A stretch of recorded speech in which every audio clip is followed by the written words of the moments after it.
November 2008, on the Atlantic coast in France. 30 sailors are preparing for the Vendee Globe Race.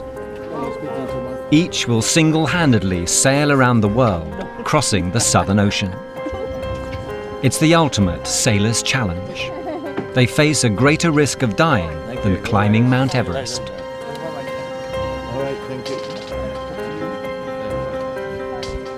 The Southern Ocean's a pretty fearsome place. The most unpleasant place on Earth, 70-foot waves and 70 knots of breeze, icebergs. Not the place you go for a holiday.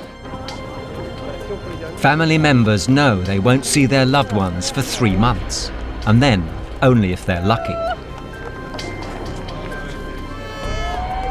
As the lone sailors set out, over 300,000 people see them off.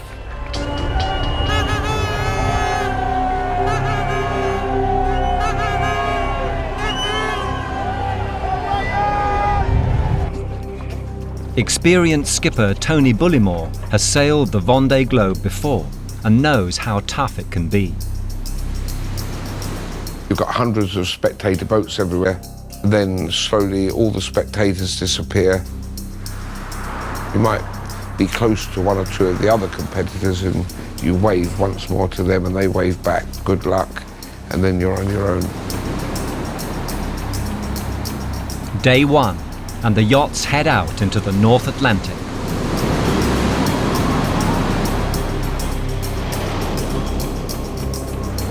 From here, the shortest way around the world is to sail close to Antarctica, across an area of the Southern Ocean known as the Roaring Forties.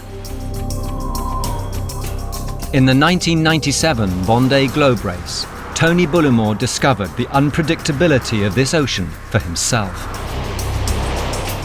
When it's bad down in the Southern Ocean, it's the worst sea in the world. Parts of this ocean are so remote that only astronauts have been further away from land. You feel very lonesome. The boat becomes your world. You can't call on anyone, you're on your own. When Tony was 800 kilometers from Antarctica, things turned nasty. There was a black line coming from the south, which was a big roll of dark clouds that was coming over me. The wind kept increasing from sort of 20, 25, 30, 35, 40, 50, 60, 70, 80. At one time it was gusting 100-mile-an-hour winds.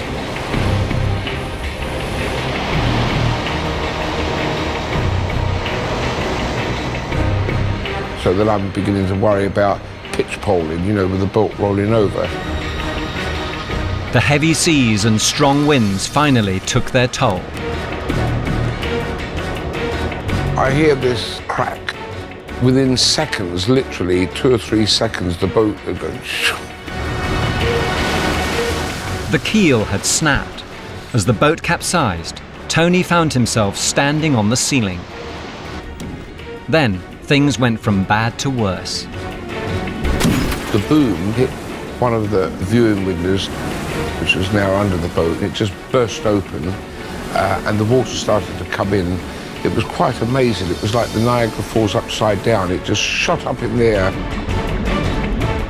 Freezing cold water was filling the cabin.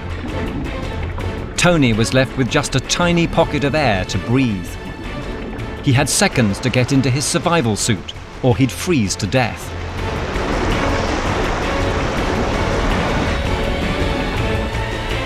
His automatic radio beacon sent out a distress signal, picked up by the Australian military. But the nearest rescue team was well over 2,000 kilometers away. No one had ever conducted a rescue this far south. 3 days later, a search plane miraculously spotted his overturned boat. How was it? But they had no way to pick him up, and no way of knowing if he was still alive. I've got no real water, I've got no food, I'm getting very, very cold. I decided I'm not going to last more than a day and a half.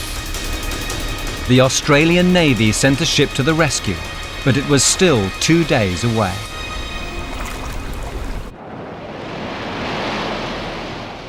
By now, Tony had been trapped inside the overturned hull of his boat for over 4 days.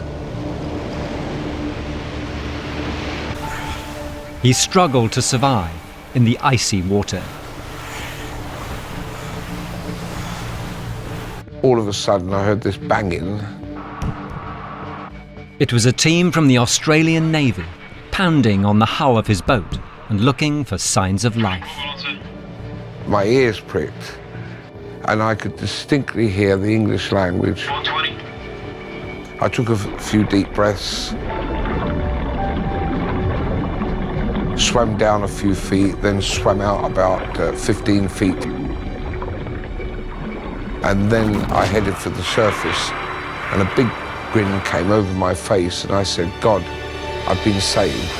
Got him? He's alive. He's getting out of the boat. He's there. That's him. I got him. That's him. His rescuers were amazed that he'd survived so long in the freezing waters of the Southern Ocean. The planet can be an awful place anywhere on any of the oceans, but in the Southern Ocean, that's the daddy of them all. Okay, big smiles there, guys. Come on then.